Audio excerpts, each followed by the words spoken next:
What up, y'all? Welcome back to another video.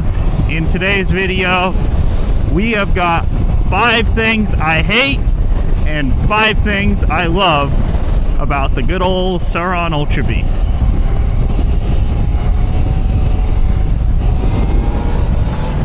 So let's get right into it. We're going to start with the positive. Always love to be more positive than the negative, and I absolutely love this bike. I don't want to get that wrong in any way, shape, or form. This bike is awesome. But let's get into 5 things I love. Starting off, number 1, form factor. The form factor of this bike compared to just about any other electric bike I've seen. Stark Varg, Surron Light Bee, flipping all the other off-brand Surrons on the market. This one is the best form factor for what it is. You can get bigger wheels on it, way more stable at high speed, in my opinion, way more stable in wheelies and other stunts. So all around, form factor is where it's at.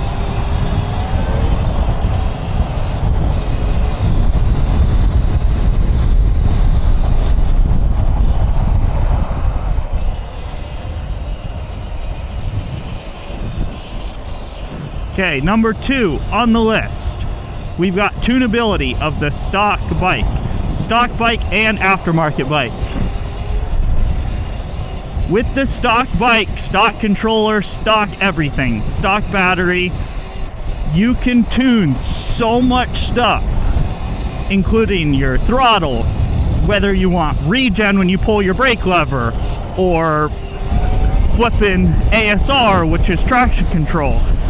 It is so nice that you can tune the bike the way you want to, and you don't have to deal with the factory settings pretty much of when the bike was released on the market. And it just goes one step further when you upgrade your bike. I have the TC1000 on this bike from Torp, and it gives you so much tunability. He likes the wheelies. So much tunability on this bike. I can tune my throttle curve. I can tune whether I want the ready button on the stock bike to work, whether I want the kickstand sensor to work. It's so nice where you can tune your bike, 1 being stock and 2 once you upgrade it. Alright, number 3 on the list of things that I love about this bike is aftermarket support. I was just talking about the TC1000, and that just goes along with so many other parts you can get for the Surron Ultra Bee platform in particular.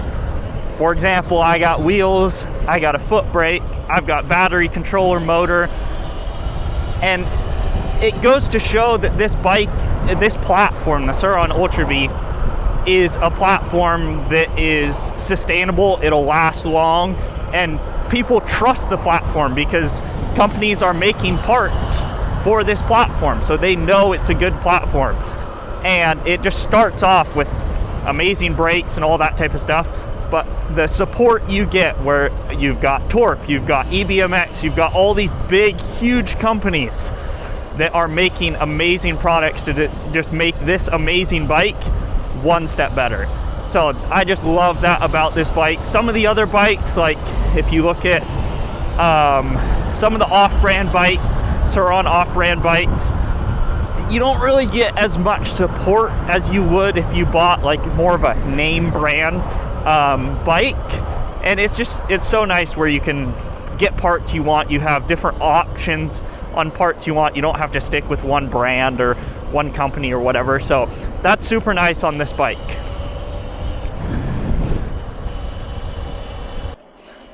Fourth on the list, we were just talking about aftermarket parts. Let's talk about what comes stock on the bike. Absolutely amazing parts that come stock on this bike. That's why I swapped from the Light Bee to the Ultra Bee.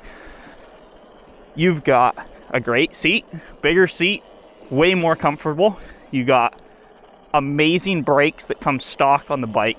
When do you hear that about electric bikes that have great brakes? The Light Bee, that's the first mod pretty much you have to do, is the brakes are absolutely horrible. The E-Ride, again, same thing, you got to do brakes right off the bat.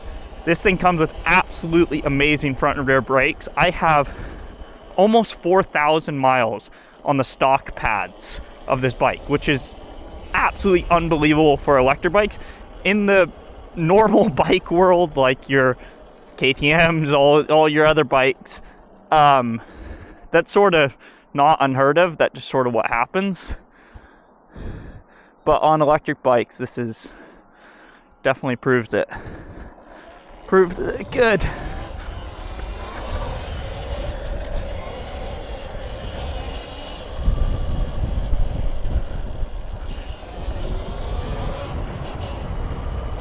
First I pop through this. Okay, and the last thing, or number 5, not the last thing. Number 5 on the list of things that I like about this bike.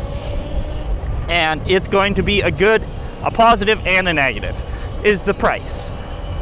For what you get on the positive side of things, for what you get for this bike, I do think on one side it's worth it. On the other side, it is a little bit expensive. So I'm gonna put this in both categories, the positive and the negative for price. Like, you have to look at it. If you priced out this exact bike, what I'm riding right now, it would be between $14,000 and $15,000. And some people will be like, oh, you can get a Stark Varg for that and everything.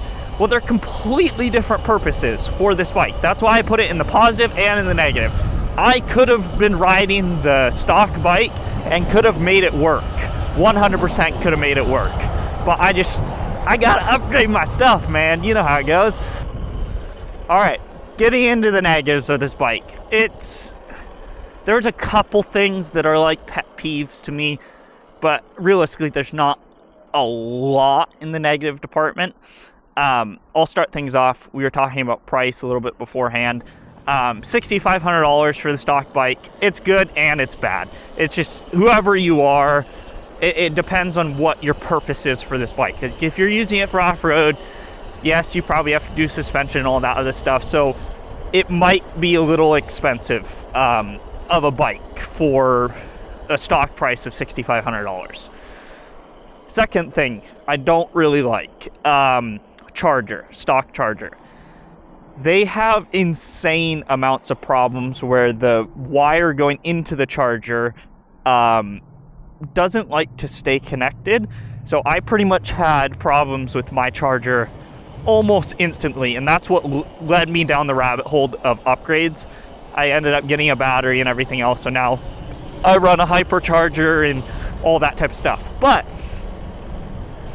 that just leads me to the thing, like, there is aftermarket chargers on the market for the stock battery, so it is a negative. Just keep it in mind when you're buying this bike.